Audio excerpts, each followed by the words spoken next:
আল্লাহর একজন ওলি মৃত্যু বরণ করলে তার কাফনে বারবার আগুন ধরে যাচ্ছিল, যার দোয়ায় অসুস্থ মানুষ সুস্থ হয়ে যেত, নিঃসন্তান নারীরা সন্তান লাভ করত, যার কাছে দোয়া নিতে অসংখ্য মানুষ ভিড় জমাত এবং হাজার হাজার ভক্ত তাকে আল্লাহর ওলি বলে জানত।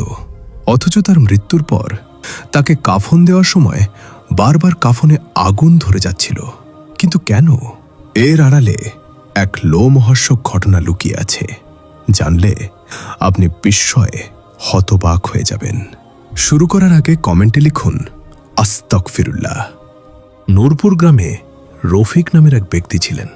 ছোটবেলা থেকে নামাজ রোজার পাবন্দ, তাহাজ্জুদ পড়তেন, মানুষের উপকার করতেন।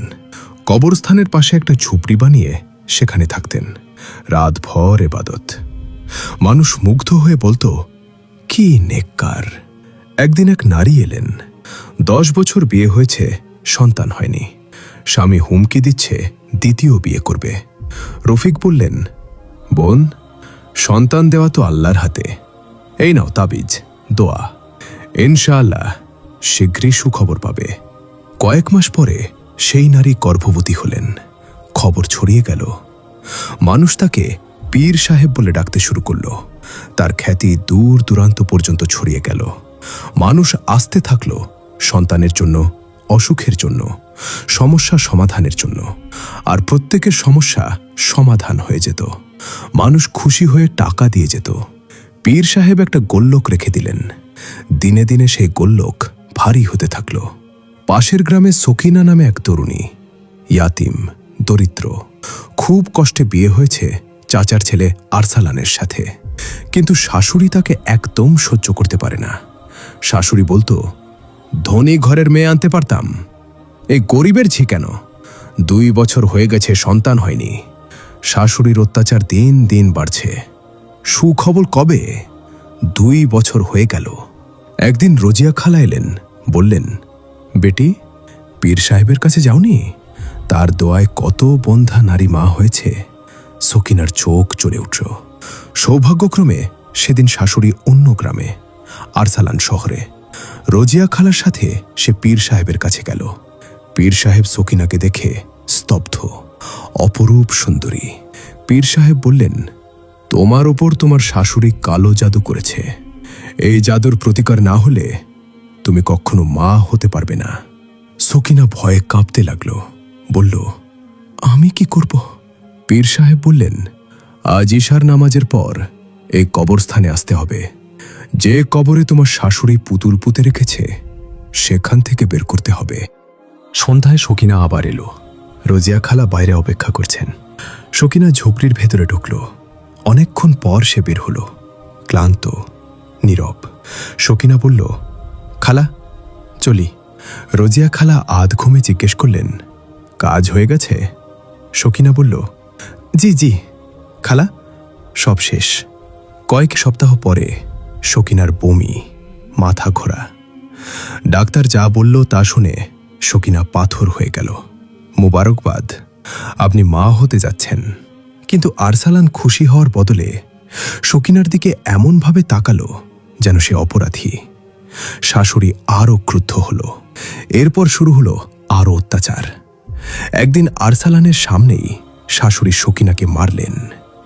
এবার আরসালান চুপ রইল। তারপর শাশুড়ি সকিনাকে ঘর থেকে বের করে দিলেন। আরসালান নিজের ঘরে চলে গেল। সকিনা বাইরে দাঁড়িয়ে কাঁদছে। রোজিয়া খালা তাকে নিজের বাড়িতে নিয়ে গেলেন। আরসালান বাড়িতে আসা বন্ধ করে দিল। শহরে একটা রুম ভাড়া নিয়ে থাকতে লাগল।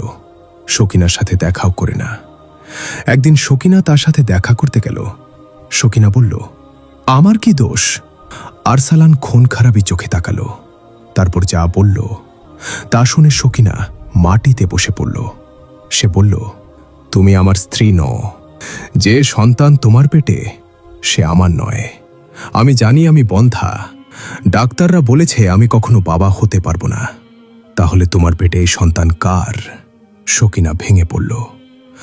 রোজিয়া খালার কাছে সব বলল। রোজিয়া খালা মাথায় হাত দিলেন, ইয়া আল্লাহ, আমি তোমাকে সেই শয়তানের কাছে নিয়ে গেছি। সকিনা একটি পুত্র সন্তানের জন্ম দিল। জমিদার বাড়িতে কাজ নিয়ে কোনো মতে নিজের ও সন্তানের ভরণ পোষণ চালাতে লাগল। কিন্তু সেই রাত তাকে প্রতিদিন যন্ত্রণা দিতে থাকল। রোজিয়া খালা আর সকিনা শপথ নিল এই কথা কাউকে বলবে না। পীর সাহেবের খ্যাতি তখন আকাশ ছোঁয়া। আরও অনেক নারী এলো, সন্তানহীন, অত্যাচারিত, সমস্যাগ্রস্ত। প্রত্যেকের সমাধান হলো, কিন্তু তার দুই ছেলে সবসময় তাকে থামাতে চাইত। বলতো, বাবা এসব বন্ধ করুন। গ্রামবাসীরা অবাক হতো, পীর সাহেবের ছেলেরা তাকে সম্মান করে না, কি বেয়াদব। একদিন একজন নারী পীর সাহেবের কাছে এসেছিল। তার বড় ছেলে এসে চিৎকার করল, বাবা থামুন, এখনই বন্ধ করুন।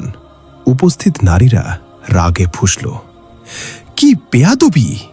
পীর সাহেব দুঃখিত মুখে বললেন, আমার ছেলের দোষ নেই, ওর মানসিক ভারসাম্য নষ্ট হয়ে গেছে। গ্রামবাসীরা পীর সাহেবের উপর সহানুভূতি আর ছেলেদের উপর ঘৃণায় ভরে গেল। হঠাৎ খবর এলো পীর সাহেবের মৃত্যু হয়েছে। গ্রামবাসীরা কাঁদছে, আমাদের মসিহা চলে গেছে। কিন্তু পীর সাহেবের ছেলে ও স্ত্রীর চোখে এক ফোঁটা অশ্রু নেই। গোসল দেওয়ার সময় হলো, ছেলেরা লাশ নিয়ে ঘরে গেল। প্রায় 2 ঘন্টা পার হয়ে গেল। ইমাম সাহেব দরজায় ধাক্কা দিচ্ছেন, এতক্ষণ কেন? অবশেষে দরজা খুলল, লাশ বাইরে আনা হলো। কিন্তু যেই মানুষজন লাশের কাছে গেল, সবার সামনে লাশে আগুন ধরে গেল। কখনো পায়ে, কখনো মাথায়, পুরো শরীর জ্বলতে শুরু করল। সবাই হতবাক, কি হচ্ছে এটা? পানি এনে আগুন নেভানো হলো। আবার লাশ তুলতে গেলে আবার আগুন। ইমাম সাহেব চিৎকার করলেন, এর রহস্য কি?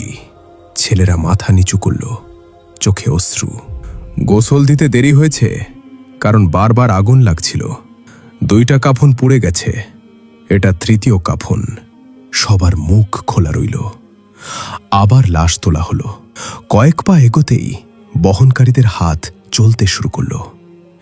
ইমাম সাহেব চিৎকার করলেন, পীর সাহেব কি এমন পাপ করেছিলেন যে মৃত্যুর পরও এই শাস্তি? ছেলেরা বলল, আমরা আমাদের বাবার পাপ প্রকাশ করতে চাই না। হঠাৎ রোজিয়া খালা এগিয়ে এলেন, কাপা গলায় বললেন, যা এই মানুষটা করেছে তার কর্মের ফলই এটা। সেই রাতে সে সকিনার সাথে জোর করে অন্যায় করেছিল, তাই সকিনা গর্ভবতী হয়েছিল। একটা নিরপরাধ মেয়ের জীবন এই নকল পীর নষ্ট করেছে। সবাই স্তম্ভিত। তারপর আরও নারীরা সামনে এলো এবং বলতে শুরু করল, আমার সাথেও, আমারও, আমারও। একের পর এক নারী কাঁদতে কাঁদতে বলতে লাগলো, পীর সাহেব তাদের সাথে অন্যায় করেছে, তারপর ভয় দেখিয়ে চুপ করিয়ে রেখেছে। ছেলেরা কাঁদতে কাঁদতে বলল, এটা সত্য, আমাদের বাবা পীর ছিলেন না, তিনি একজন জাদুকর আর ব্যভিচারী। এ কারণেই আমরা তাকে থামাতে চাইতাম, কিন্তু তিনি শোনেননি। আজ যা হচ্ছে আপনারা দেখছেন। গ্রামবাসীদের চোখ খুলে গেল। যাকে তারা মসিহা ভেবেছিল, সে আসলে ছিল নারীদের সম্মান লুটেরা। আবার লাশে পানি ঢালা হলো, আগুন নিভল, কিন্তু আবার শিখা উঠতে শুরু করল। ইমাম সাহেবের নির্দেশে কবরস্থানের বাইরে একটা গর্ত খোঁড়া হলো।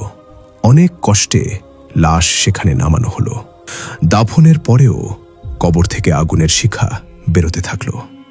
সবাই দেখল এবং শিউরে উঠল। আজও সেই নকল পীরের কবর মানুষের জন্য এক ভয়ঙ্কর শিক্ষা। সব সময় সেই কবর থেকে আগুনের শিখা বেরোয়। বন্ধুরা, এই কবর আমাদের সবার জন্য এক জীবন্ত সতর্কবাণী। মানুষ দুনিয়াকে ধোঁকা দিতে পারে, কিন্তু আল্লাহকে না। এই নকল পীর তার পাপের শাস্তি থেকে বাঁচতে পারেনি। আল্লাহর আযাব যখন আসে, তখন কবরও আগুনে পরিণত হয়। আজকের ফেতনার যুগে না জেনে কাউকে পীর সাহেব, আল্লাহওয়ালা মানা মূর্খতা। সন্তান দেওয়া আল্লাহর হাতে, তাবিজ তোমারের হাতে নয়। কেউ যদি একাকী আপনাকে কোনো বিশেষ আমল করতে বলে, সাবধান। সকিনার মতো কত নারী আজও নীরবে কষ্ট পাচ্ছে। আমাদের দায়িত্ব তাদের রক্ষা করা। বন্ধুরা, এই বাস্তব ঘটনা থেকে যদি শিক্ষা নিয়ে থাকেন, পরিবার ও বন্ধুদের সাথে শেয়ার করুন, যাতে তারাও সচেতন হয়, এবং কমেন্টে লিখুন আস্তাগফিরুল্লাহ। আল্লাহ আমাদের সবাইকে হেফাজত করুন। আমিন।